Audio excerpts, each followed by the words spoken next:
Shalom, selamat datang di ESC Sermon Series. Di sepanjang bulan Agustus, kita akan belajar bersama lewat pengajaran firman Tuhan berjudul Rooted Together in Community. Tahukah saudara kalau komunitas adalah rancangan Allah untuk kehidupan manusia? Itu sebabnya kita perlu mengetahui mengapa kita perlu berkomunitas, terlebih lagi berkomunitas di dalam Tuhan. Mari siapkan hati dan catatan saudara untuk menerima firman Tuhan ini. Selamat menyaksikan. Proklamasi. Kami, bangsa Indonesia, dengan ini menyatakan kemerdekaan Indonesia. Hal-hal yang mengenai pemindahan kekuasaan dan lain-lain diselenggarakan dengan cara saksama dan dalam tempo yang sesingkat-singkatnya. Jakarta, 17 Agustus 1945, atas nama bangsa Indonesia, Soekarno-Hatta.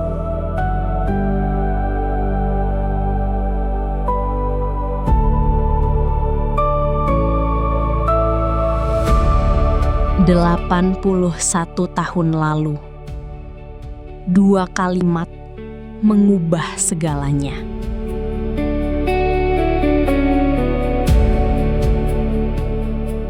Dari sawah sampai lautan, dari kota sampai pedalaman.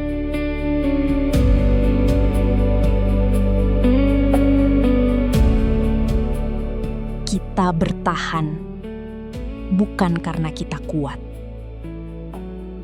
tapi karena ada tangan yang tidak pernah melepaskan.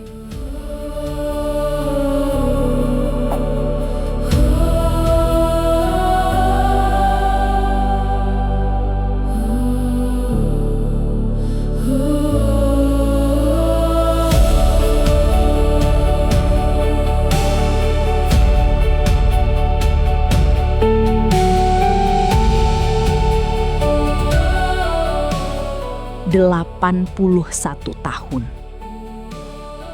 dan dia masih setia."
Nusantara begitu indah di Kalimantan Barat. Suku Dayak, Melayu, dan Tionghoa hidup berdampingan dengan damai bersama etnis lainnya. Dayak menjaga tradisi, Melayu membawa kedamaian, dan Tionghoa merajut kemakmuran. Perbedaan tidak memecah kita, tetapi menyatukan kita. Inilah Kalimantan Barat, cermin persatuan Indonesia.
sama-sama kita bangkit berdiri saudara.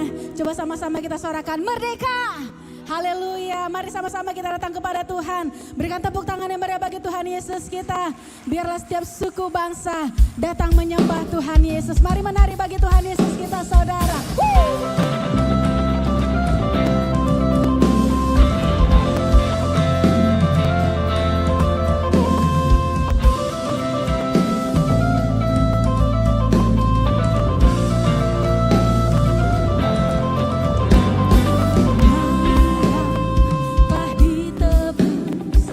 Dengan darah yang kudus, mengangkat pujian.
surga. Sama-sama kasih tepuk tangan yang lebih meriah lagi dong saudara. Haleluya. Kasih tepuk tangan di atas kepalamu dong. Yesi. Untuk Tuhan kita, Yesus. Teman melompat bagi Tuhan. Haleluya.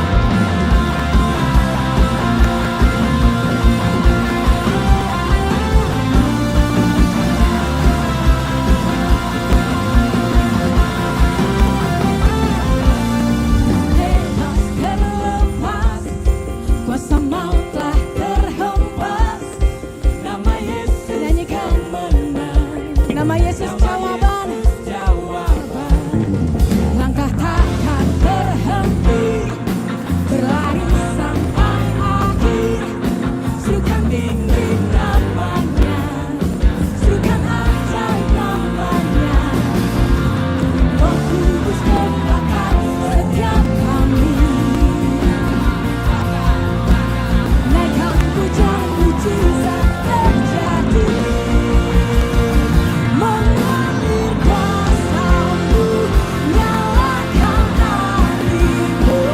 Ku nyanyi, tentulah kuasa-Mu, nyalakan apimu. Ku nyanyi, ajaibanmu jadi.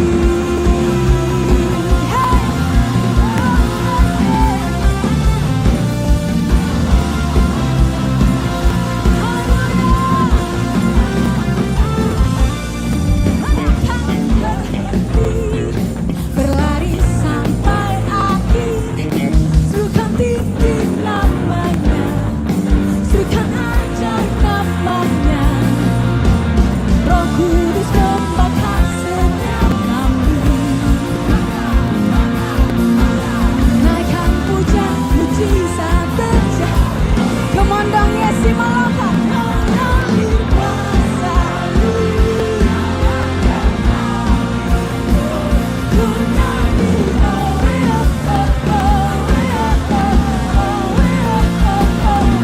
tentulah kuasa-Mu, nyalakan apimu. Ku nyanyi, ajaib terjadi.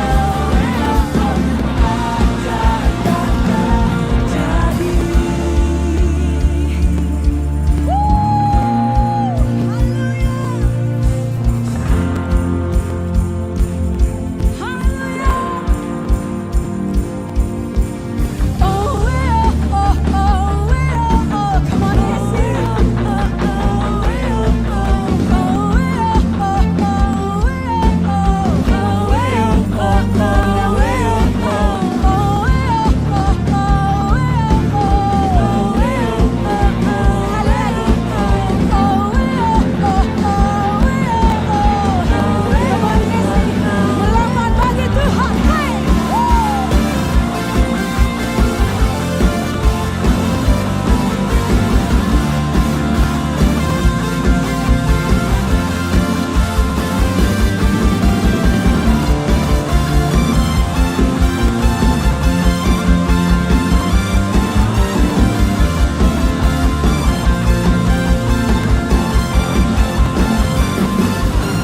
Roh Kudus membakar setiap kami.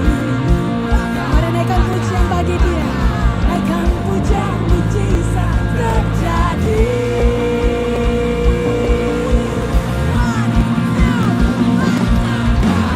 Kuasa-Mu, nyalakan apimu.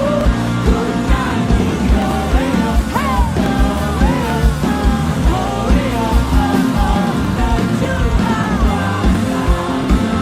nyalakan apimu. Ku nyanyi, ajaiban terjadi.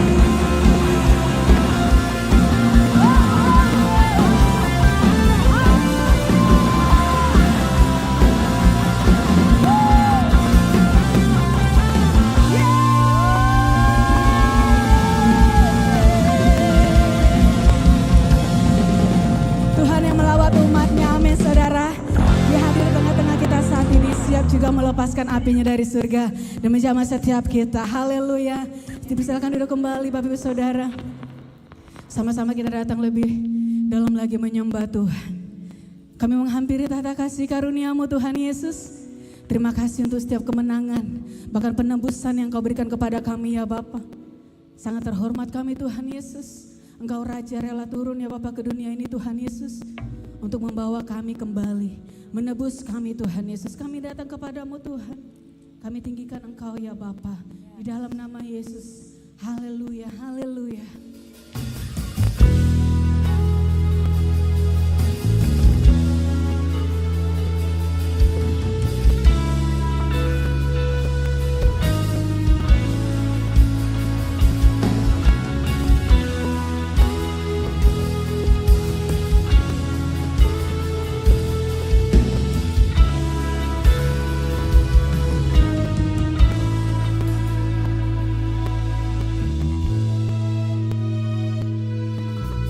Besar dan ajaiblah karya-Mu, adil dan benarlah jalan-Mu, Raja segala bangsa yang maha kuasa, mulia nama-Mu.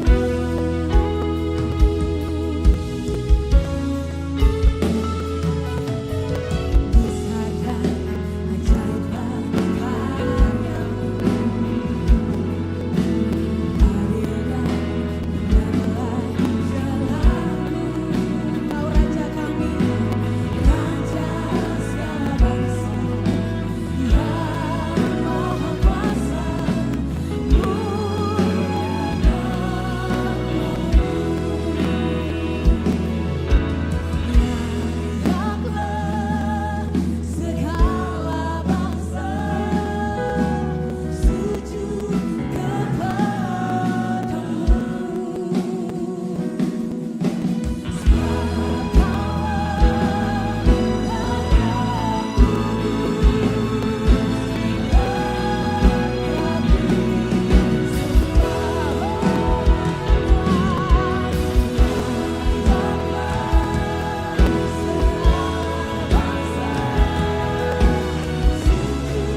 selama-lamanya Engkau yang kami agungkan Tuhan. Sampai selama-lamanya Engkau yang kami tinggikan. Sampai selama-lamanya Engkau yang kami muliakan Tuhan Yesus. Sebab Engkau yang selalu membuat kami terpesona. Dan kebaikan-Mu Tuhan Yesus, itu yang membawa kami sampai ke tempat ini Tuhan Yesus. Kami bersyukur. Terima kasih untuk setiap kemenangan yang Kau berikan kepada kami ya Bapa. Saat ini hati kami siap menerima kebenaran firman-Mu Tuhan Yesus. Dan kami juga ingin memberikan persembahan kami di dalam nama Yesus Tuhan. Haleluya. Amin. Silakan duduk kembali dalam hadirat Tuhan Bapak Ibu Saudara. Sama-sama kita berikan persembahan kita yang pertama.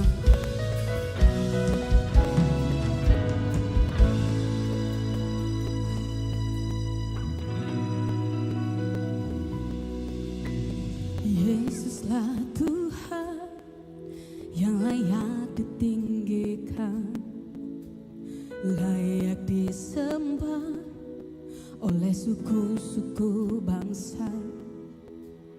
Dengan darah-Mu Kau telah tebus dosaku. Genapi Tuhan firman-Mu atas negeriku. Hatiku rindu melihat kemuliaan-Mu. Hatiku rindu melihat curahan kuasa-Mu di tanah tercinta, negeriku Indonesia. Ku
Mari beri tepuk tangan yang paling meriah bagi nama Yesus.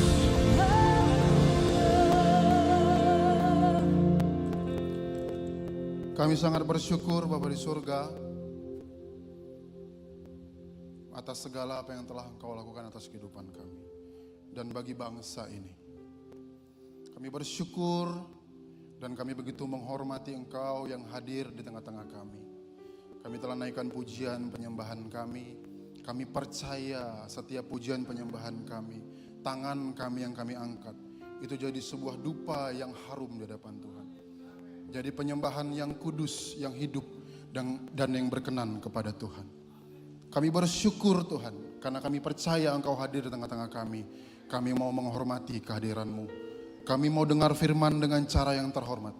Kami mau punya hati, kami mau punya pikiran, kami mau punya tingkah laku yang menghormati firman Tuhan malam hari ini. Kami bersyukur dan kami siap dengan firman Tuhan. Sama-sama katakan, amin. Tepuk tangan bagi nama Tuhan Yesus. Bilang kanan kirinya, merdeka. Kau kurang semangat gitu. Bilang kanan kiri, belakang depan, merdeka. Ayo, tepuk tangan dong. Hari ini kita rayakan kemerdekaan bangsa kita yang ke-81. Ya, ada banyak orang yang Tuhan pakai untuk kemerdekaan kita. Tuhan pakai banyak orang ya untuk memerdekakan negara ini. Dan kita patut bersyukur kepada Tuhan dan memberikan apresiasi kepada pahlawan-pahlawan yang telah mengusahakan kemerdekaan ini. Mari kita tepuk tangan buat setiap pahlawan-pahlawan kita.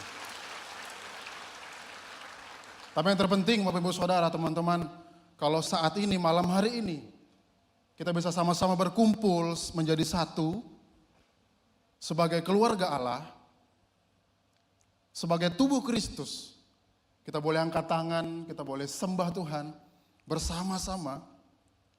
Itu semua karena ada satu pribadi yang rela memberikan hidupnya, mengorbankan hidupnya untuk memerdekakan kita, untuk membebaskan kita dari alam maut, memerdekakan kita dari penjajahan atas dosa.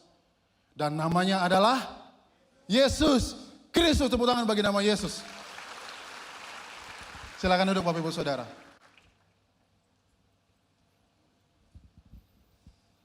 Benar kita merayakan kemerdekaan Indonesia di minggu lalu tepatnya ya, di tanggal 17. Dan kita terus bersyukur atas banyak perjuangan banyak orang yang Tuhan pakai bagi bangsa ini.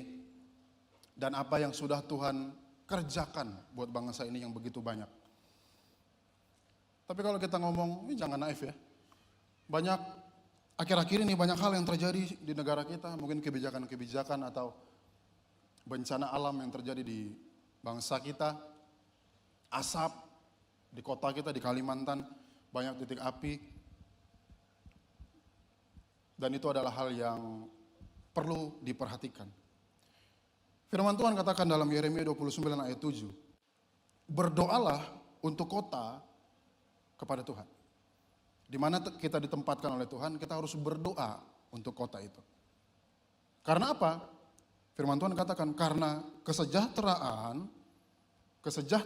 kota kita, bangsa kita adalah kesejahteraan kita juga.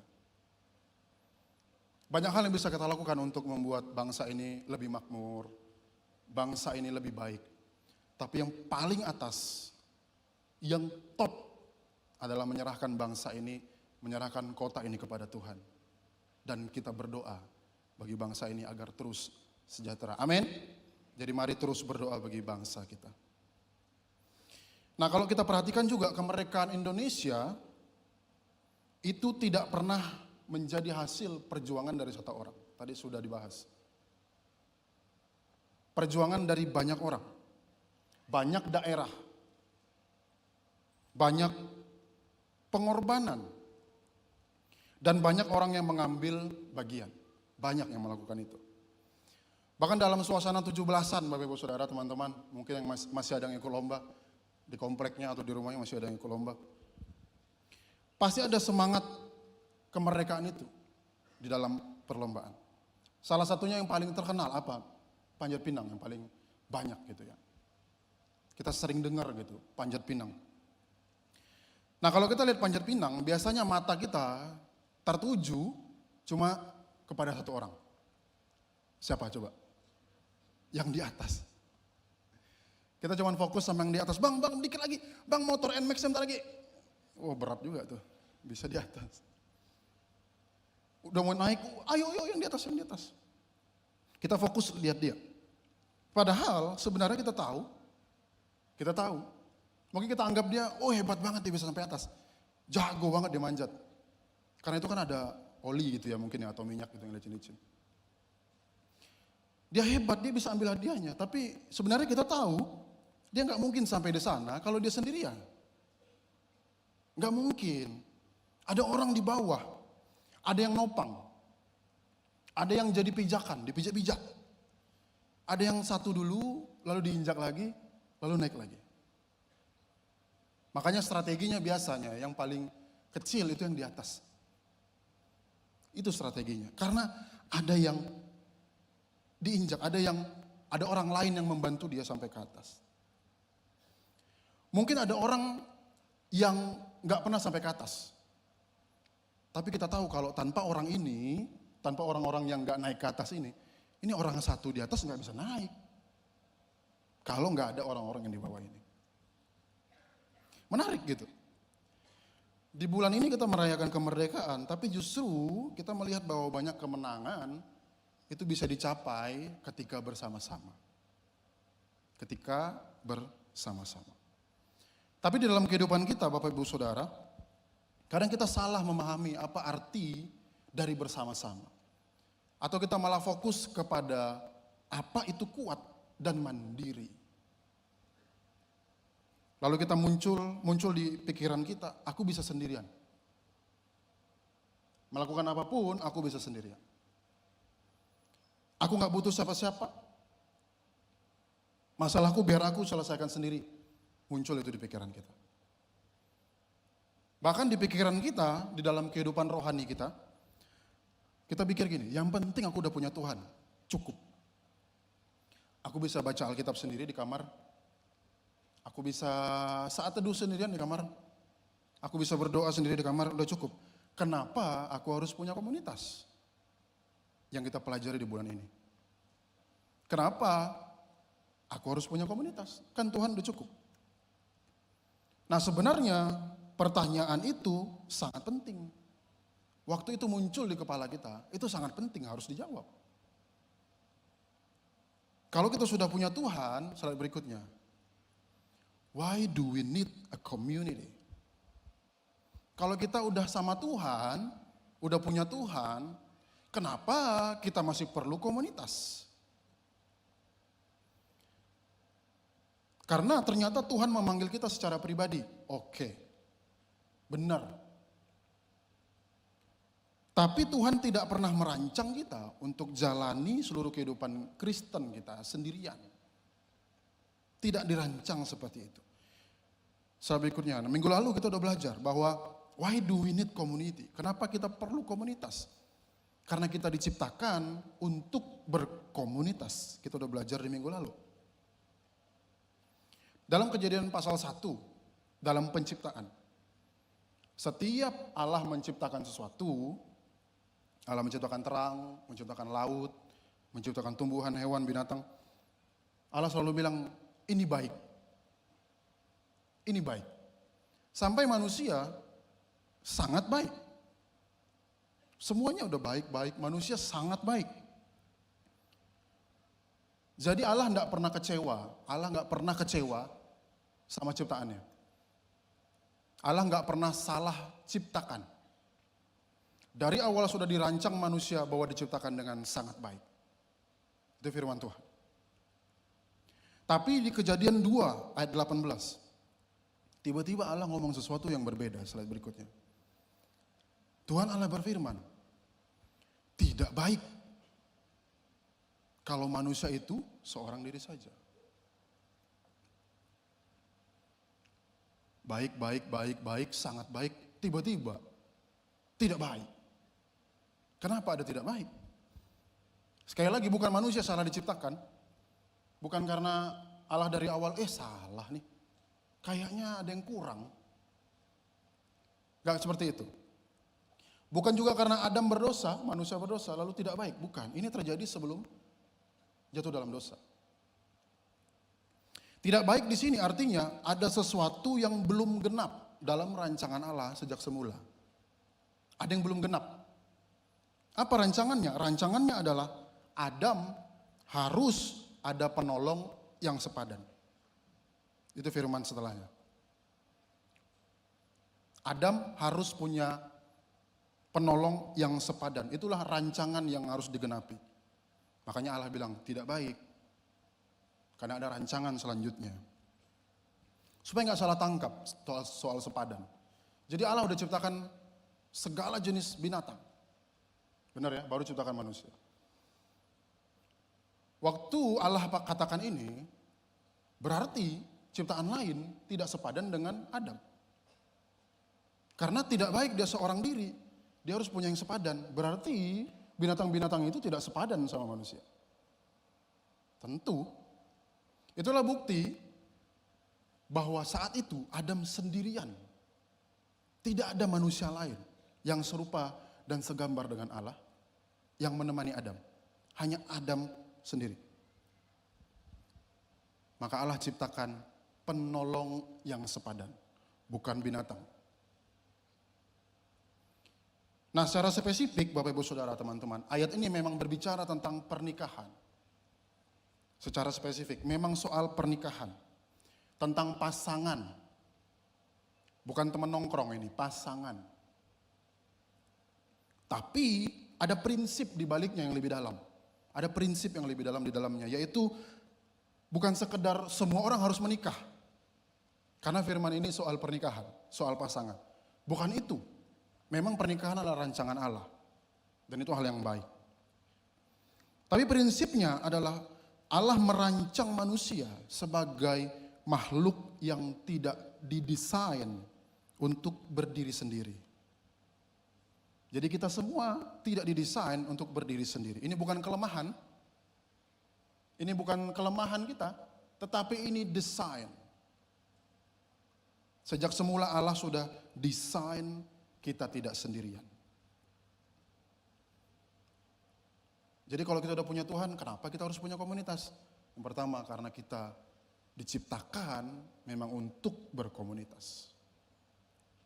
Jawaban kedua yang kita akan pelajari malam hari ini. Kenapa kita perlu komunitas? Karena better together. Sama-sama katakan better together. Bersama lebih baik. Bukan artinya setiap hal harus kita lakukan sama-sama ya. Enggak. Bukan artinya juga kita nggak boleh mandiri, tidak juga. Mandiri itu hal yang baik. Tetapi bukan langsung ke situ. Ada sesuatu yang tidak bisa diberikan oleh kehidupan yang terisolasi. Jadi better together, bersama lebih baik. Itu karena ada sesuatu yang tidak bisa diberikan waktu kehidupan kita terisolasi. Jadi hari ini kita mau belajar mengapa Alkitab menunjukkan bahwa memang benar kita harus better together. Dan alasan pertama adalah kita tidak dirancang untuk memikul beban sendirian. Di slide berikutnya. Kita tidak dirancang untuk memikul beban sendirian. Ribuan tahun lalu sebelum ada Panjat Pinang atau kerjasama lain yang kita sudah tahu, Alkitab lewat kitab Pengkhotbah sudah mengamati kehidupan bahkan sampai kepada kesimpulan yang sama saat ini. Kita baca bersama-sama. Pengkhotbah 4 ayat 9 sampai dan 10. 2, 3. Berdua lebih menguntungkan daripada seorang diri. Kalau mereka bekerja, hasilnya akan lebih baik. Ayat 10. Kalau yang seorang jatuh, yang lain dapat menolongnya. Tetapi kalau seorang jatuh padahal ia sendirian, celakalah dia. Karena tidak ada yang dapat menolong. Kita akan naik sedikit di pasal 4 dari ayat 1. Jadi sebelum ayat 9 dan 10, di pasal 4 ini, pasal ini ngomongin penindasan di ayat 1. Jadi Pengkhotbah 4 ayat 1 dimulai dengan sebuah penindasan. Firman Tuhan katakan gini, lagi aku melihat segala penindasan di bawah matahari. Di bawah matahari artinya apapun yang di dalam dunia. Ada penindasan.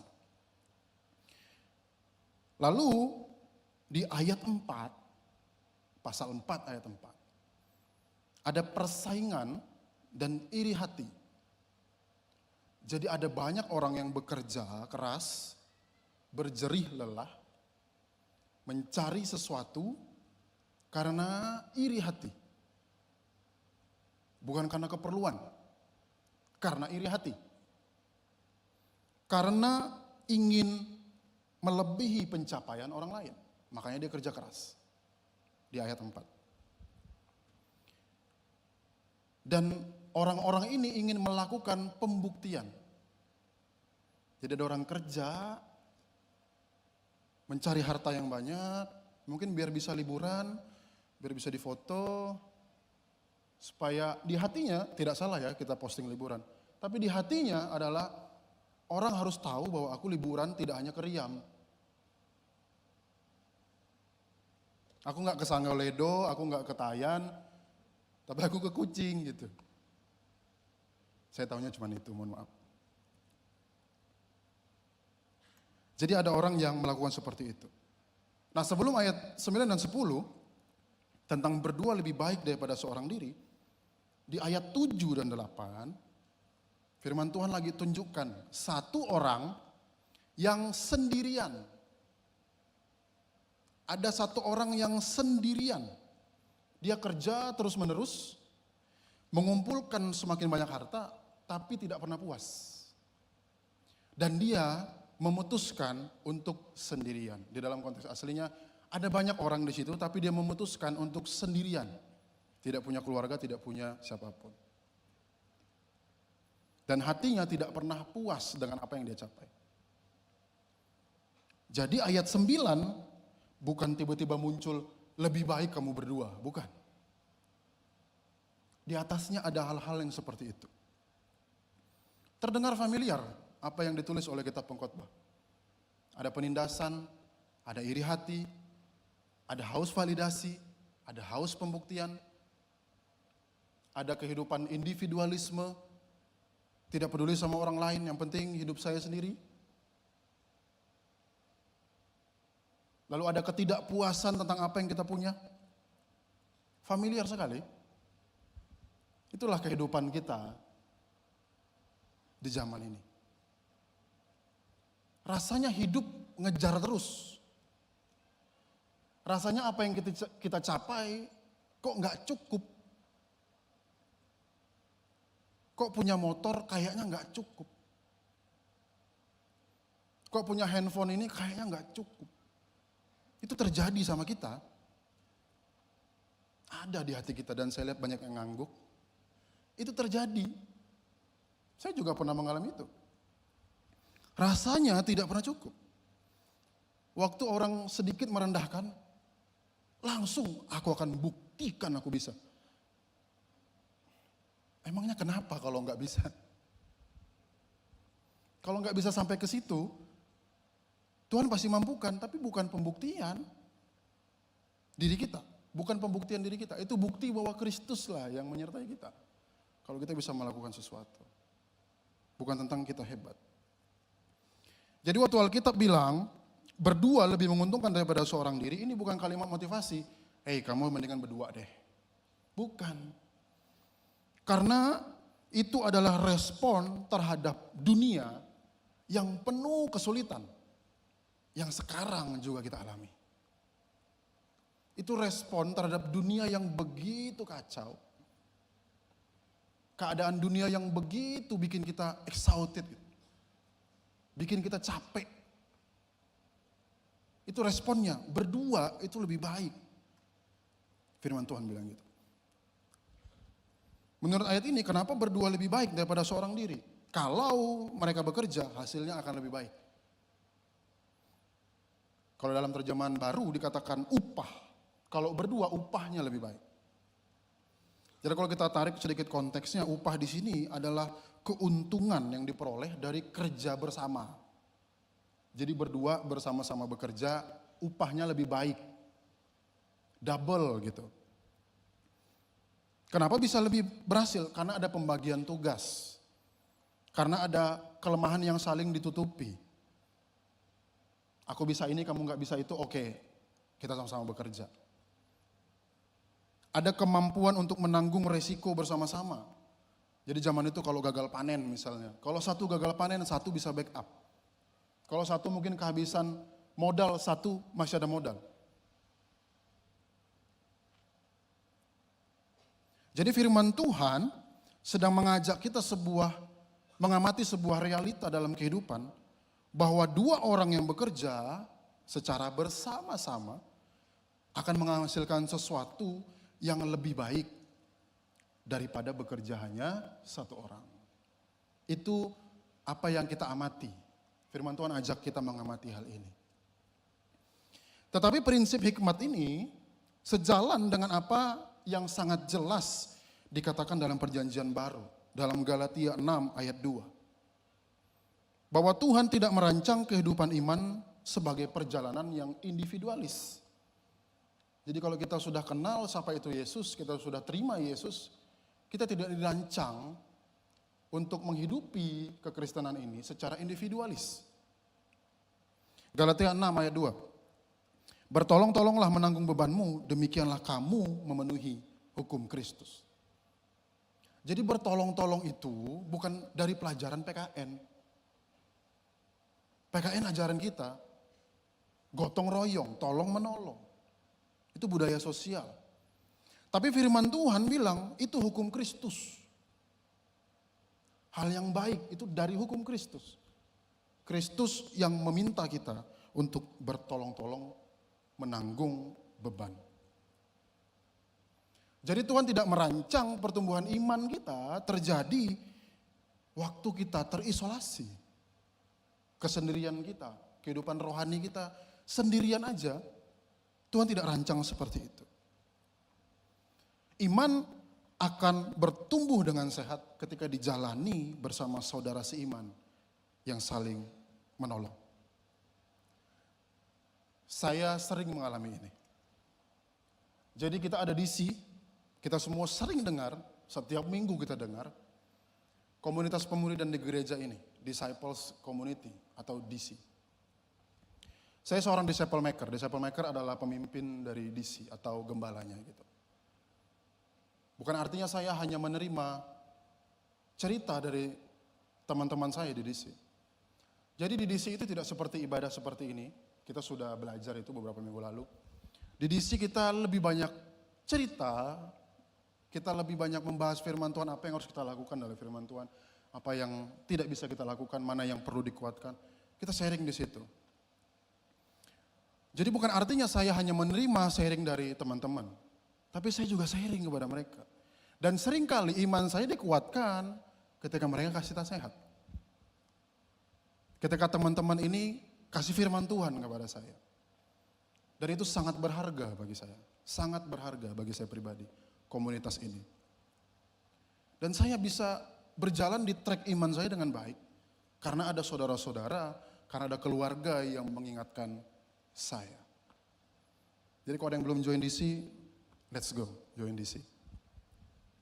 Setelah ayat 9 berkata bahwa berdua lebih menguntungkan daripada seorang diri, ayat 10 langsung kasih alasan.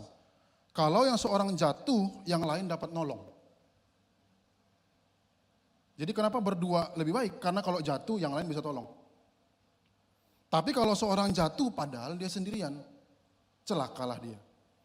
Karena tidak ada yang dapat menolongnya. Jatuh seperti apa di sini? Nah pada zaman itu, pada zaman konteks ayat ini, kita bisa bayangin. Kita coba bayangin zaman dulu. Ada jalan yang terjal, mungkin mereka jatuh di situ. Jalan yang naik turun, lalu mereka jatuh di situ. Bawa barang banyak, jatuh barang-barangnya. Jadi saat itu perjalanan memang dilakukan dengan jalan kaki. Mungkin dengan keledai juga, atau dengan unta, dengan barang-barang gitu. Jadi kalau ada orang yang jatuh di tempat sepi, Kehadiran teman seperjalanannya sangat berarti di situ, sangat penting untuk menolong saat dia jatuh. Tapi menariknya Bapak Ibu Saudara teman-teman, ayat ini nggak pernah jelasin penyebab kenapa orang itu jatuh. Ayat ini cuma bilang kalau dia jatuh. Ayat ini nggak bilang kalau seorang jatuh karena terpleset, celakalah dia, bukan. Kalau dia jatuh karena sakit, celakalah dia, bukan. Kalau dia diserang hewan buas lalu jatuh, celakalah dia. Tidak seperti itu. Dalam gambaran langsung dari ayat ini, tidak ditulis alasan kenapa dia jatuh. Ini membuktikan bahwa kehidupan manusia itu pasti akan jatuh. Pasti mengalami kejatuhan. Kepastian itu. Jadi ikut Yesus kan bukan aku akan biarlah roda berputar, kadang di atas lagi. Bukan gitu. Ikut Tuhan itu adalah di saat naik turun kita, Kristus di situ. Itu kehidupan Kristen. Jadi ayat ini bilang, manusia itu rentan karena akan jatuh. Dan kalau dia cuma sendirian, ketika dia berada dalam kondisi jatuh, waktu dia tidak berdua, maka dia tidak mampu memulihkan dirinya sendiri. Ini firman Tuhan yang bilang. Firman Tuhan mengajarkan kita seperti itu. Jadi mungkin saat ini, kita sedang mengisolasi hidup kita terhadap komunitas Kristus, komunitas yang sudah Allah rancang semula. Lalu mungkin bentuk jatuh kita saat ini mulai mungkin berbeda-beda. Mungkin ada yang jatuh karena kegagalan. Ada yang jatuh karena kehilangan sesuatu. Atau tekanan keluarga atau tekanan sosial budaya. Atau mungkin sedang kelelahan mental atau dosa yang terus menerus buat kita jatuh. Di dosa itu aja. Jatuh kita berbeda-beda. Firman Tuhan katakan di bagian berikutnya, celakalah dia. Ini bukan kutukan, bukan dikutuk orang yang sendirian, bukan. Bukan gitu. Ini adalah seruan hikmat untuk menunjukkan betapa berbahayanya keadaan seseorang waktu dia jatuh tapi sendirian. Ini lagi menunjukkan betapa berbahayanya seseorang ketika jatuh tapi dia tidak punya penolong. Mengapa kasihan? Bukan karena dia jatuh. Perhatikan baik-baik, ayat ini tidak bilang orang yang hidup bersama tidak akan pernah jatuh. Saya yang sudah tertanam dalam DC, teman-teman yang sudah tertanam dalam DC, keluarga-keluarga yang sudah tertanam dalam DC, juga bisa jatuh. Walaupun sudah bersama-sama. Masih bisa jatuh, masih bisa lemah imannya. Tapi yang membedakan, slide berikutnya, yang membedakan bukan apakah seseorang pernah jatuh. Ini yang membedakan. Orang yang bersama-sama. Bukan jatuhnya. Tapi apakah ada yang menolongnya bangkit. Itulah perbedaan dari ayat ini.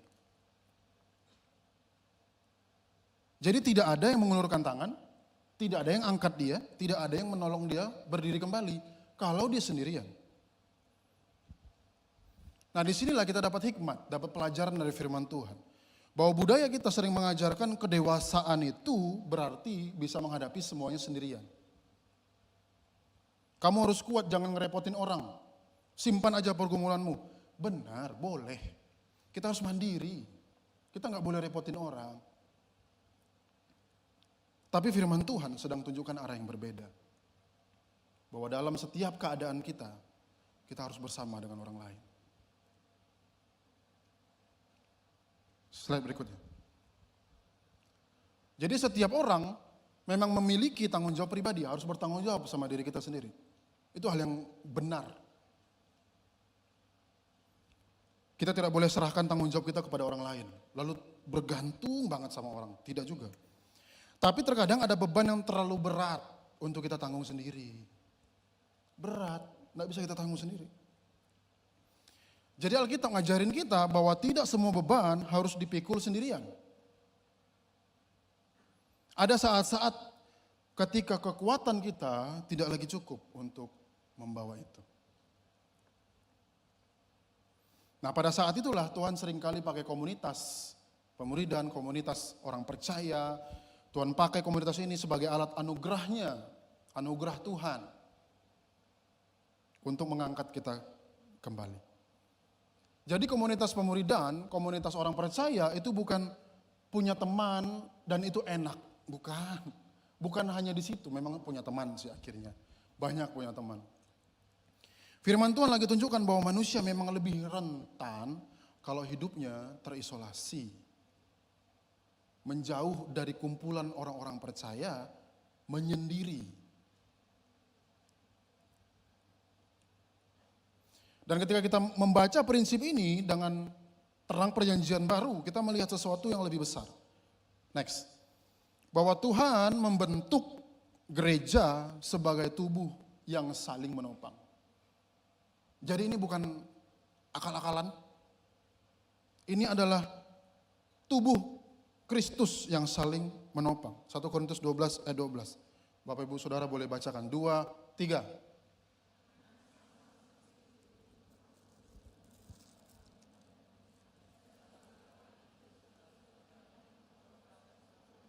Demikian pula Kristus.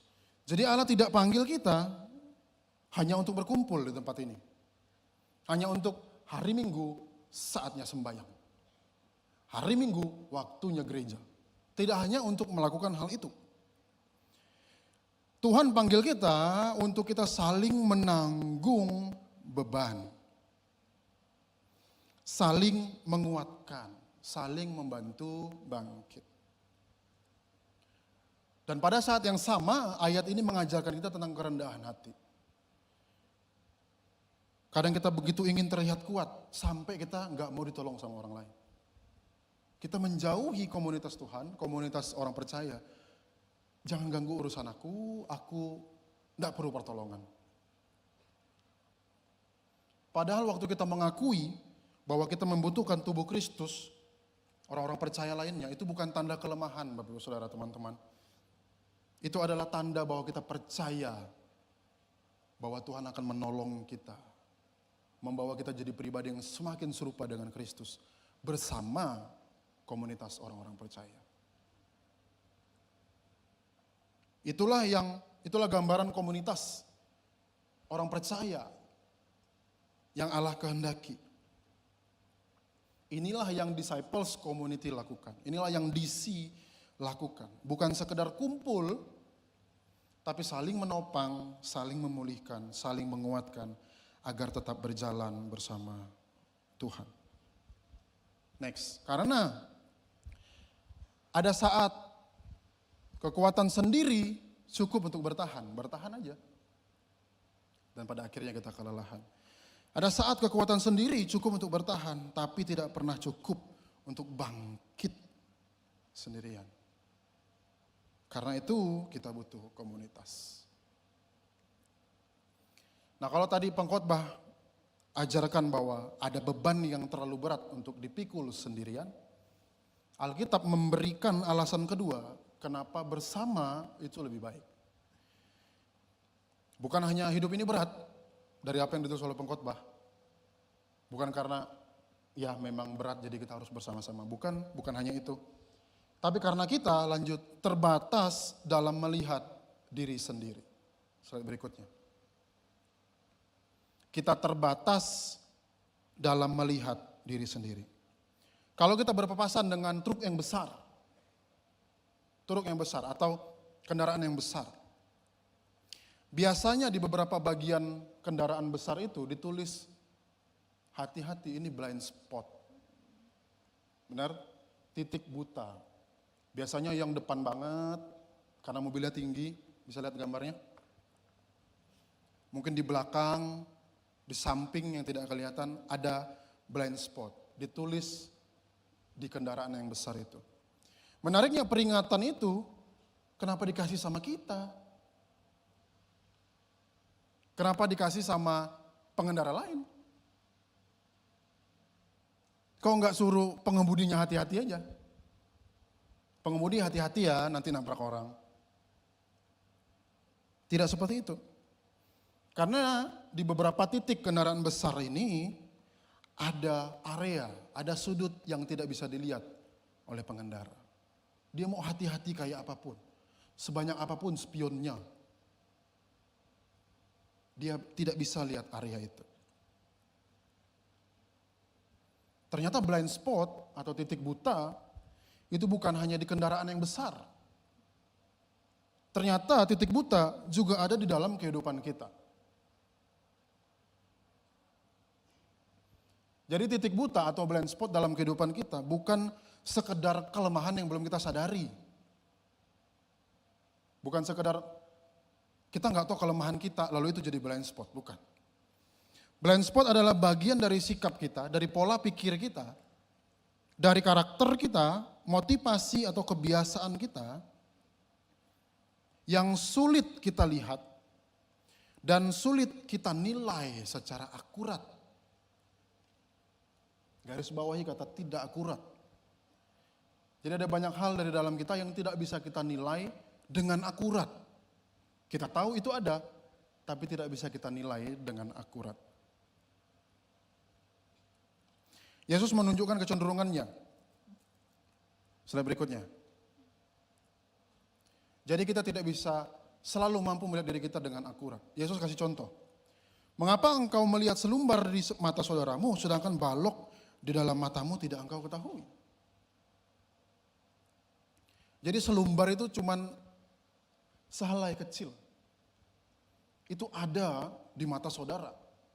Di mata orang lain, kita lihat. Tapi di mata kita ternyata ada balok yang besar.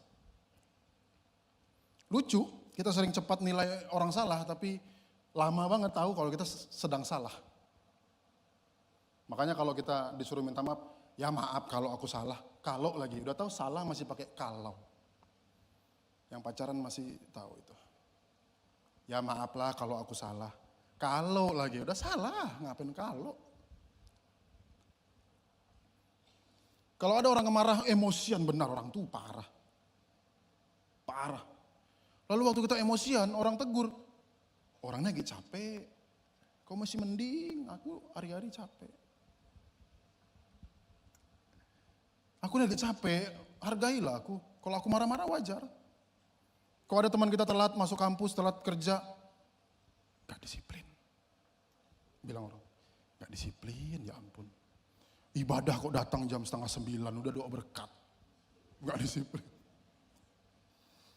Tapi waktu kita telat, macet. Santailah, macet wajar. Namanya gak bisa aku atur kok. Terus dia marah-marah lagi. Namanya orang capek, balik lagi ke situ. Kita sering jadi hakim buat orang lain, tapi jadi pengacara buat diri kita sendiri. Kita bisa buat banyak pembelaan. Saya tersinggung benar dengan kalimat itu.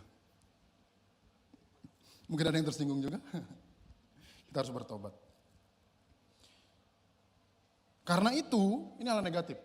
Tapi karena itu, orang lain bisa melihat lebih cepat sesuatu yang salah daripada diri kita.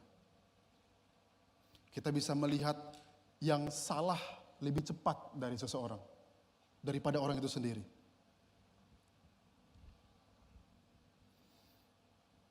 Mungkin mereka ngelihat kita udah mulai makin marah nih. Udah mulai sinis nih, makin defensif. Kok banyak alasan. Udah mulai kayak gitu, udah mulai egois, makin sulit diajarin. Lalu kita bilang kan tetap, ya namanya orang banyak pikiran, wajar lah. Padahal itu bukan cuman keadaan yang sementara, jangan-jangan. Cuman karena kita tidak menilai itu dengan akurat, kita anggap itu cuma sementara. Padahal orang lain udah bilang, kau udah 2 tahun begini boy. 2 tahun kau marah-marah. Masa capek 2 tahun, enggak tidur kau 2 tahun katanya gitu. Jangan-jangan itu jadi pola tapi kita nggak sadar. Jadi perlu orang lain. Salah satu blind spot yang paling sulit dikenali, titik buta yang paling sulit dikenali adalah sombong. Bilang sama-sama, sombong. Nyindir ke orang-orang sebelah. Sombong, kata gitu.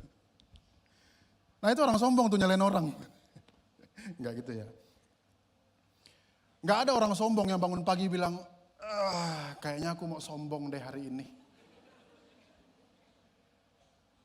Lagi waktu luang sombong kali ya? Enggak ada. Orang sombong itu, waktu dia tidak mau dikoreksi. Waktu orang kasih tahu, dia bilang, aku baik-baik aja kok. Sombong.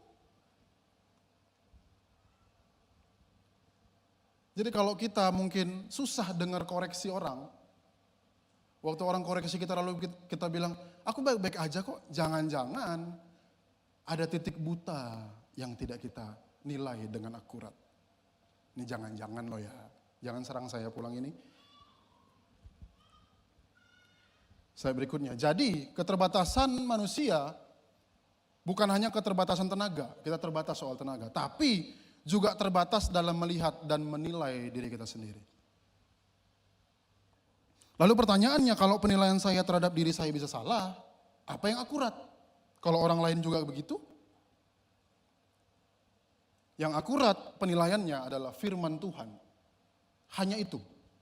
Mazmur 119 katakan, firman-Mu pelita bagi kakiku dan terang bagi jalanku. Oke, Alkitab paling akurat, berarti nggak perlu komunitas. Baca Alkitab cukup. Baca Alkitab sendirian cukup dong, berarti dong. Masalahnya bukan di firman Tuhannya, Bapak Ibu Saudara teman-temanku. Yang jadi masalah adalah yang baca firman Tuhannya. Kita manusia yang terbatas dan berdosa. Dengarkan baik-baik. Kita manusia yang terbatas dan berdosa. Ada kecenderungan dalam diri kita untuk lebih mudah menerima sesuatu yang mendukung apa yang sudah kita yakini dan menolak sesuatu yang bertentangan dengan apa yang kita yakini. Contohnya gini. Ini namanya bias konfirmasi. Kita kenalnya confirmation bias. Contohnya gini. Kita punya masalah A. Kita udah mikirin berhari-hari. Kayaknya jawabannya B. Oke, jawabannya B. Tapi kok ragu ya, bener apa enggak aku ya? Dia udah ragu tuh. Dia carilah orang lain, curhat. Kak, bang, aku tuh ngalamin A loh, gini. Menurut abang, sarannya gimana? Ini menurut aku ya, kata orang ini. Kayaknya kamu harus C. Loh kok C katanya gitu? Kan aku mikirin B. Oke bang, makasih bang ya, aku tampung dulu. Cari dia orang lain. Kak, aku ngalamin A kak, gini. Menurut kakak gimana? Kamu kayaknya harus D. Lah, kok bukan B? Oke kak, aku tampung dulu ya. Dia cari lagi satu orang. Pak, Bu, aku nih ngalamin A. Menurut bapak ibu gimana? Kayaknya kamu harus B. Nah ini firman Tuhan. Dia cari sampai dapat B. Padahal dia ragu waktu ngomong awal. Tapi waktu orang kasih, dia gak mau. Saya pernah tuh. Ada yang pernah juga? Pernah. Mengapa kita bisa seperti itu? Ada dua persoalannya. Pertama, kita terbatas. Kita terbatas mengetahui segala sesuatu. Tuhanlah yang tahu segala sesuatu. Makanya kita perlu Tuhan. Amin. Makanya kita perlu Tuhan dalam segala aspek hidup kita. Yang kedua, yang lebih dalam, kita berdosa. Kita sudah ditebus oleh salib Kristus. Yesus sudah mengorbankan dirinya dan menebus kita dari dosa. Tapi dosa itu membuat kita ada distorsi dalam kehidupan kita. Yang akhirnya Roma 1 ayat 18 katakan, manusia itu bisa menindas kebenaran dengan kelaliman. Jadi dosa bisa membuat kita menindas firman Tuhan, menindas kebenaran dengan kelaliman. dengan apa yang kita mau. Artinya persoalannya bukan hanya kita tahu kebenaran atau firman Tuhanlah yang menjadi acuan yang akurat dalam kehidupan kita. Bukan itu. Persoalannya adalah kita tidak terima semua kebenaran kalau itu bertentangan dengan confirmation bias kita. Jadi kita tolak. Kalau firman Tuhan katakan, kamu harus gini, terus kita udah melakukan dan kita terima soal itu. Amin, berdiri kita. Naik di tangga, naik di kursi, amin gitu. Tapi waktu suruh mengampuni, suruh begini, ini salah konteks Bapak ini, parah. Viralin. Kita pilih-pilih. Jadi, jangankan nasihat orang, firman Tuhan aja bisa dipilih-pilih. Itu karena kita terbatas dan kita telah jatuh dalam dosa. Disitulah blind spot menjadi persoalan yang sangat penting atas kehidupan kita. Dan kita perlu orang lain yang memberitahukan itu kepada kita. Karena kita cuma yakini apa yang kita yakini. Yang belum tentu sepenuhnya benar. Slide berikutnya, dosa dapat menipu kita. Dosa dapat menipu kita tentang keadaan diri kita. Ibrani 3 ayat 12. Waspadalah hai saudara-saudara supaya di antara kamu jangan terdapat seorang yang hatinya jahat dan tidak percaya sehingga dia murtad dan meninggalkan Allah yang hidup. Perhatikan ayatnya dikatakan, hai saudara-saudara. Ini bukan untuk orang yang tidak percaya sama Yesus. Ini diberikan kepada orang yang sudah percaya. Buat kita tuh yang ada di sini. Hai saudara-saudara. Ayat 13 dikatakan, nasihatilah seorang akan yang lain setiap hari. Selama masih dapat dikatakan hari ini, supaya jangan ada di antara kamu yang menjadi tegar hatinya karena tipu daya dosa. Menarik sekali kalimatnya, tipu daya dosa. Alkitab nggak katakan bahwa dosa itu hanya merusak. Dosa itu juga menipu. Itulah membuat dosa itu begitu berbahaya. Dosa nggak datang, godaan dosa nggak datang dengan bentuk monster yang serem banget, atau api yang begitu besar, atau sesuatu yang tidak pernah kita lihat selama kita hidup. Kalau dia muncul seperti itu, dia nggak bisa nipu. Kita udah takut duluan, kita lari duluan. Tuhan Yesus tolong aku, langsung begitu. Tapi dia datang dengan omongan-omongan yang halus, sikit aja,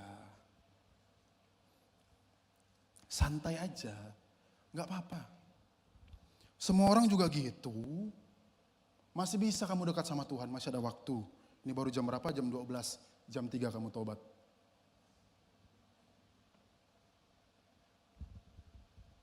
Waktu kita melakukan pacaran yang tidak kudus. Gak apa-apa, besok masih ada hari. Waktu kita tidak bekerja dengan jujur. Gak apa-apa. Besok bisa bertobat. Bertobatnya benar, tapi kenapa harus besok?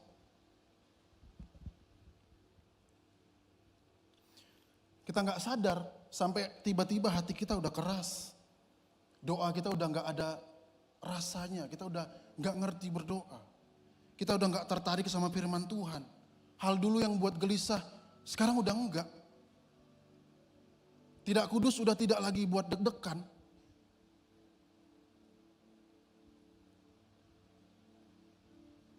Mengambil uang udah tidak menakutkan gitu. Hal yang sederhana yang bisa kita lakukan dengan sadar. Dan yang berbahaya adalah kita belum tentu menyadari hal itu. Dan kita tidak sadar. Kapan biasanya orang sadar kalau dia ditipu? Waktu sudah rugi. Alah, HP aku udah diambil tadi. Saldo aku udah disedot. Barang-barang aku udah aku kasih tadi. Alamak, ketipu aku. Baru dia sadar. Karena orang yang sedang ditipu tidak sadar kalau dia lagi ditipu. Itulah tipu daya dosa. Jadi Ibrani nggak hanya berhenti dengan berkata waspadalah. Nggak hanya berhenti di situ. Makanya komunitas berfungsi selanjutnya. Berfungsi sebagai perlindungan. Slide berikutnya. Ya. Sebagai perlindungan. Ayat 13 dari Ibrani tadi katakan, nasihatilah seorang akan yang lain. Perhatikan, waktu bicara tentang tipu daya dosa, Ibrani nggak bilang, firman Tuhan nggak bilang, makanya masing-masing hati-hati ya. Ada tipu daya dosa, hei hati-hati ya, jaga diri baik-baik. Jaga diri sendiri baik-baik ya, ada tipu daya dosa, hei. Tapi nasihatilah seorang akan yang lain. Artinya kita perlu orang lain supaya menghindari tipu daya dosa itu. Sebelum akhirnya kita dirugikan lalu bilang, alamak aku ketipu sama iblis.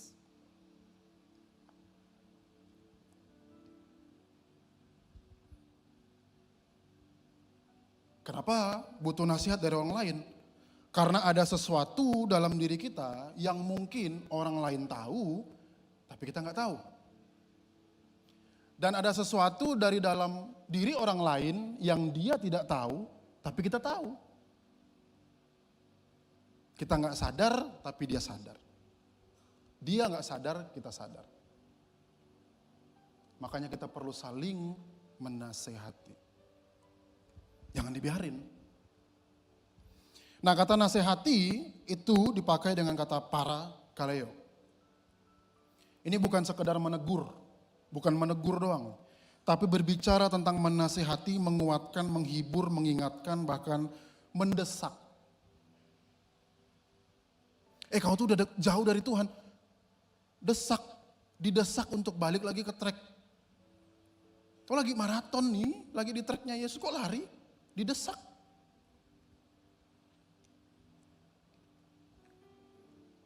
Bukan artinya di dalam DC, di dalam komunitas pemuridan, itu tiap minggu kita tanya, dosa kamu apa hari ini? Enggak gitu. Kamu buat salah apa minggu ini? Enggak juga. Kita memang perlu seseorang untuk menegur kita. Kita juga perlu menegur orang lain. Kita juga perlu didengarkan, kita juga perlu didoakan. Untuk menghindari kita dari tipu daya dosa. Dengan kuasa doa dari orang yang percaya. Di komunitas pemuridan, komunitas orang percayalah. Tuhan pakai. Tuhan bisa membuat kita semakin serupa dengannya. Dengan kita melakukan kasih. Kasih itu bukan cuma bilang, aku terima kamu apa adanya. Bahkan Tulus pun bilang, jangan cintai apa adanya. Yesus turun ke dunia, mengasihi kita, bukan terima kita dengan apa adanya. Kalau apa adanya kita masih mati, dosa kita tidak ditebus. Dia tidak mengorbankan dirinya untuk menebus kita dari maut. Itu kalau Yesus turun dengan apa adanya, dibiarin aja kita. Kasih adalah waktu berani berkata. Ada orang berani berkata, aku mengasihi kamu, aku gak mau biarin kamu jalan menjauhi Tuhan.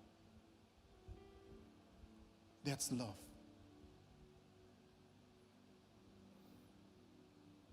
Jadi kalau ada yang bilang aku sayang sama kamu, mari kita tidak kudus, jangan percaya, itu bukan cinta.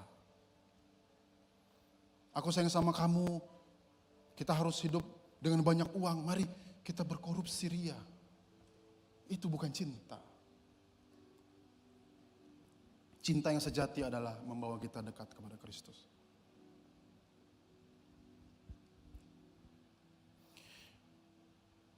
Ada kalimat tambahan di belakangnya. Nasihatilah seseorang setiap hari. Setiap hari. Kenapa setiap hari? Karena komunitas yang dirancang oleh Allah ini bukan aktif di waktu tertentu. Waktu sudah hancur lebur baru dia aktif. Enggak. Atau kita sudah habis-habisan baru kita masuk komunitas, aku udah hancur begini. No. Kita masuk sebelum kita menyadari bahwa kita sudah ditipu oleh dosa.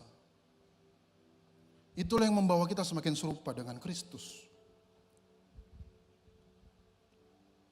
Tidak ada orang yang tiba-tiba bangun pagi, tiba-tiba dia kehilangan imannya. Loh, kok aku kayak nggak punya kepercayaan? Enggak. Kok kosong gitu? Enggak, mungkin tiba-tiba. Ada proses. Ada langkah kecil yang dia lakukan setiap hari, day by day, menjauhi tracknya Tuhan. Dan itu kadang tidak disadari sama diri kita sendiri. Dan itulah yang disadari oleh orang-orang percaya yang Tuhan tempatkan untuk mendukung kita dalam perjalanan iman kita. Makanya Ibrani bilang setiap hari. Komunitas DC memang pertemuannya mungkin ada yang seminggu sekali, ada yang 2 bulan 2 kali, kayak saya 2 minggu sekali. Tapi bukan setiap hari kita tidak ada komunikasi, kita tidak ada saling mendoakan atau tidak ada bercerita. Setiap hari diusahakan untuk tetap saling menguatkan. Tujuannya bukan buat kontrol orang lain. Bukan buat itu. Tapi tujuannya adalah menolong saudara kita. Dan kita ditolong oleh mereka. Tuhan pakai komunitas itu untuk membawa kita semakin serupa dengan Kristus. Itulah komunitas pemuridan. Tapi bisakah kita berubah dengan komunitas ini? Bisa. Alasan utamanya adalah karena Kristus telah mengorbankan dirinya menebus kita dari kayu salib. Dan memberikan di hati kita yang percaya Roh Kudus yang memampukan kita untuk dibentuk di komunitas ini. Untuk bilang, iya saya salah. Tidak pakai, iya maaf kalau aku salah. Kita bisa bilang langsung, ampuni saya. Kita dimampukan oleh Roh Kudus untuk, aku ampuni kamu. Kita dimampukan untuk hidup kudus. Bekerja dengan jujur, kuliah dengan jujur. Dimampukan oleh salib Kristus.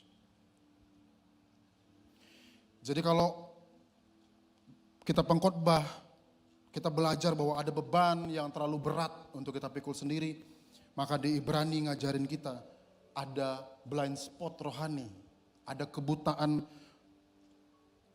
rohani yang terlalu berbahaya untuk kita hadapi sendirian karena kita tidak tahu. Karena kita anggap apa yang kita yakini sudah oke. Maka kita perlu orang lain untuk bertumbuh. Kita butuh orang lain untuk mengerti, terus menegur kita, mengubahkan kita semakin serupa dengan Kristus. Dan pada akhirnya kita menjadi murid-murid Kristus yang setia sampai kepada akhirnya. Slide terakhir. Dan melalui kehidupan yang saling memperhatikan, menasehati, komunitas menjadi salah satu cara yang Allah gunakan untuk melindungi kita dari tipu daya dosa. Jadi, better together. Lebih baik bersama-sama. Kita membutuhkan orang lain, bukan setelah kita jatuh saja. Kita membutuhkan orang lain bahkan sebelum kita sadar bahwa kita sudah jatuh. Mari kita bangkit berdiri, kita berdoa.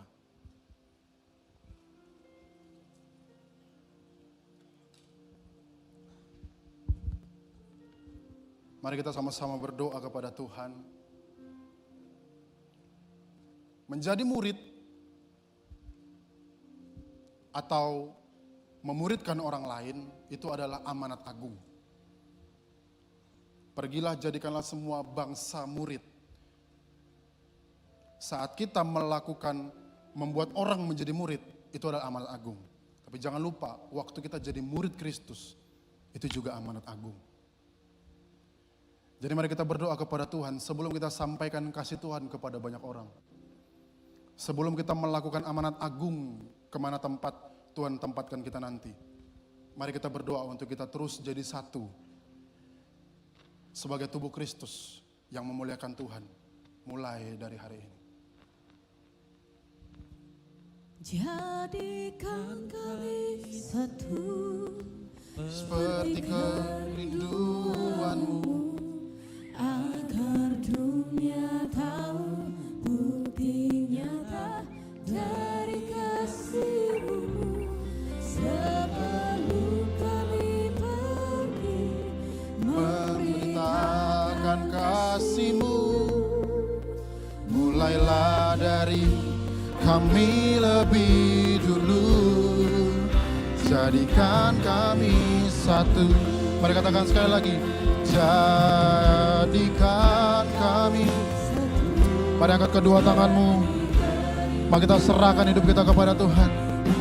Agar dunia tahu bukti nyata dari kasih-Mu. Sebelum kami pergi memberitakan kasih-Mu. Mulailah dari kami lebih dulu, jadikan kami. Lebih sungguh lagi katakan, jadikan kami satu seperti kerinduan-Mu.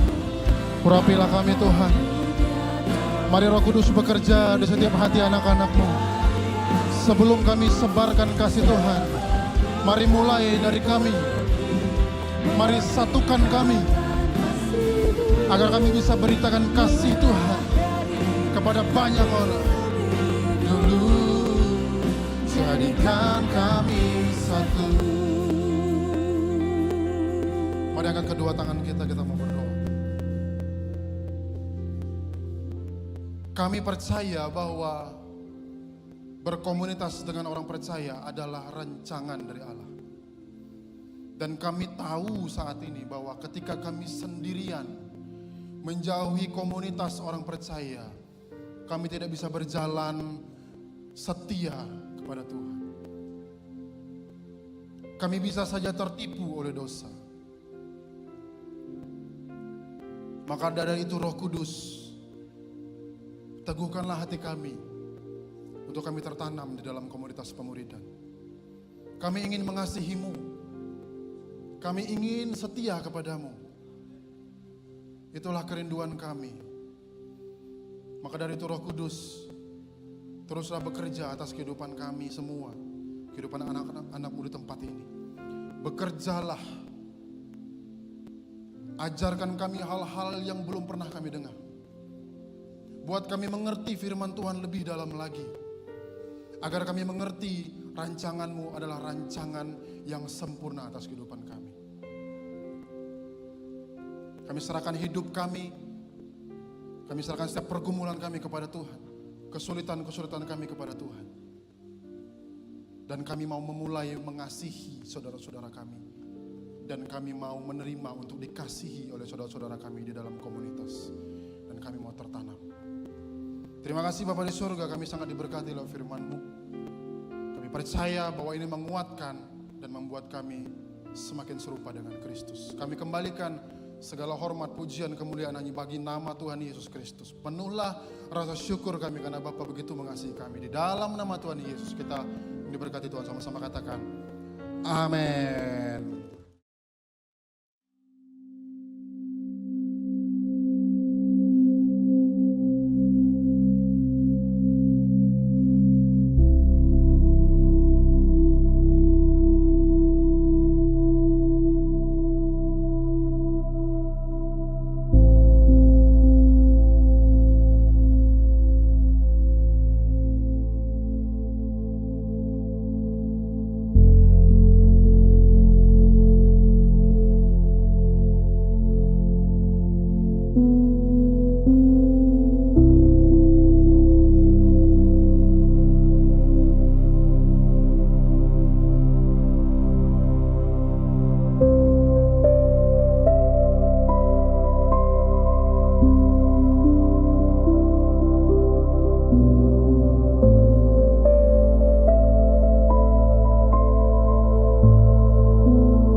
Saat ini kita mau sama-sama berdoa untuk bangsa Indonesia. Izinkan saya untuk memimpin doa syafaat ini. Sama-sama mari kita tundukkan kepala kita. Bapa yang baik, Tuhan Yesus Allah Roh Kudus. Saat ini kami para umat-Mu datang di hadapan-Mu. Membawa bangsa Indonesia ke dalam tangan-Mu. Firman-Mu berkata, dan umatku yang atasnya namaku disebut, merendahkan diri, berdoa dan mencari wajahku, lalu berbalik dari jalan-jalan yang jahat, maka aku akan mendengar dari surga dan memulihkan negeri mereka. Hari ini Tuhan, kami berdiri untuk bangsa Indonesia. Kami minta belas kasih pengampunan atas negeri kami Tuhan. Ampuni dosa-dosa para pendahulu-pendahulu kami. Ampuni dosa pemimpin-pemimpin kami. Dan ampuni dosa semua bangsa Indonesia. Kami minta lawatan Tuhan atas bangsa Indonesia. Curahkan roh pertobatan. Curahkan roh pengenalan akan Allah. Curahkan roh takut akan Tuhan atas bangsa Indonesia. Sehingga semua suku, bangsa dan bahasa datang menyembah-Mu. Tuhan Yesus, Engkau adalah tempat perlindungan, kubu pertahanan, kota benteng, penyelamat dan perisai bagi bangsa Indonesia. Darah Tuhan melindungi pulau demi pulau yang ada di seluruh Indonesia. Sehingga keamanan dan ketentraman ada di bangsa kami. Tuhan Yesus, Engkau perlindungan bangsa kami. Engkaulah Tuhan yang mengasihi bangsa kami. Kasih Allah dicurahkan di bangsa ini untuk mengasihi sesama tanpa memandang suku, ras dan agama. Menghargai perbedaan, keragaman dan memiliki toleransi yang tinggi. Menjadi bangsa yang ramah, murah hati serta berbelas kasihan, sehingga terhormat di antara bangsa-bangsa lain. Keselamatan dilepaskan atas bangsa Indonesia di dalam nama Tuhan Yesus Kristus. Kami mematahkan setiap ikatan-ikatan kuasa kegelapan, setiap kutuk-kutuk atas bangsa Indonesia di dalam nama Tuhan Yesus Kristus. Roh Kudus menaungi negeri ini dengan kemuliaannya. Terang Tuhan bersinar di bangsa ini. Kemerdekaan terjadi atas bangsa Indonesia secara jasmani dan rohani, mengalami keajaiban perlindungan Tuhan sehingga terluput dari semua rancangan-rancangan yang jahat dan bencana alam. Indonesia mengenapi tujuan kekal yang ditetapkan Tuhan dengan masa depan yang penuh harapan, tuntas dari kemiskinan, tuntas dari kebodohan, tuntas dari keterbelakangan serta perpecahan. Indonesia menjadi negara yang makmur, ternama, terpuji, terhormat, membawa kebangunan rohani bagi bangsa-bangsa di seluruh dunia. Berkati gereja-gereja-Mu Tuhan di seluruh Indonesia, supaya bersatunya menjadi tiang doa bagi bangsa Indonesia. Sampai pemulihan terjadi, sampai perubahan terjadi, sampai mujizat terjadi, sampai pembalikan keadaan terjadi, sampai setiap lutut bertelut, setiap lidah mengaku bahwa Yesus adalah Tuhan. Berkati udara, air, tanahnya Tuhan. Sucikan, kuduskan, tahirkan dengan kuasa darah-Mu. Kami juga berdoa bagi daerah-daerah yang saat ini sedang mengalami kekeringan, kesulitan air bersih, gagal panen, serta wilayah-wilayah yang terdampak asap Tuhan, kebakaran hutan dan lahan. Tuhan, kasihani negeri kami. Curahkanlah hujan pada waktunya atas tanah yang kering ini. Seperti firman-Mu berkata, Aku akan mencurahkan air atas tanah yang haus dan hujan lebat atas tempat yang kering. Kami minta di dalam nama Tuhan Yesus Kristus, Terima kasih Tuhan. Terima kasih Bapa yang baik, Tuhan Yesus Allah Roh Kudus. Engkau Tuhan yang pegang kendali atas Indonesia. Engkau Tuhan yang berdaulat atas negeri kami. Berkat, damai sejahtera, kasih Allah dan hadirat Tuhan memenuhi Indonesia.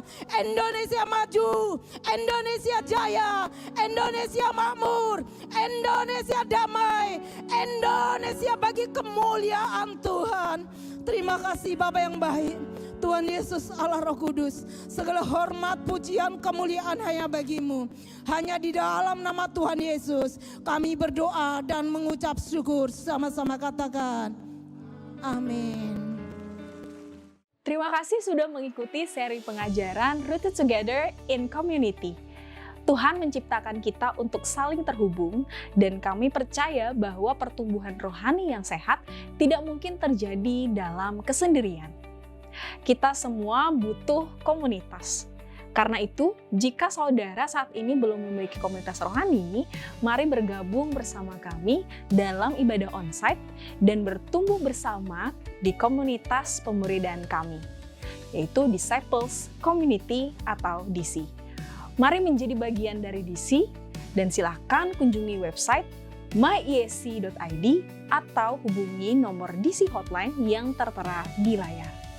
Dan bagi saudara yang ingin memberikan persembahan, saudara dapat memberikannya secara online melalui QR Code yang tertera atau melalui transfer bank di nomor berikut ini. Sampai jumpa di seri pengajaran berikutnya. Tuhan Yesus memberkati.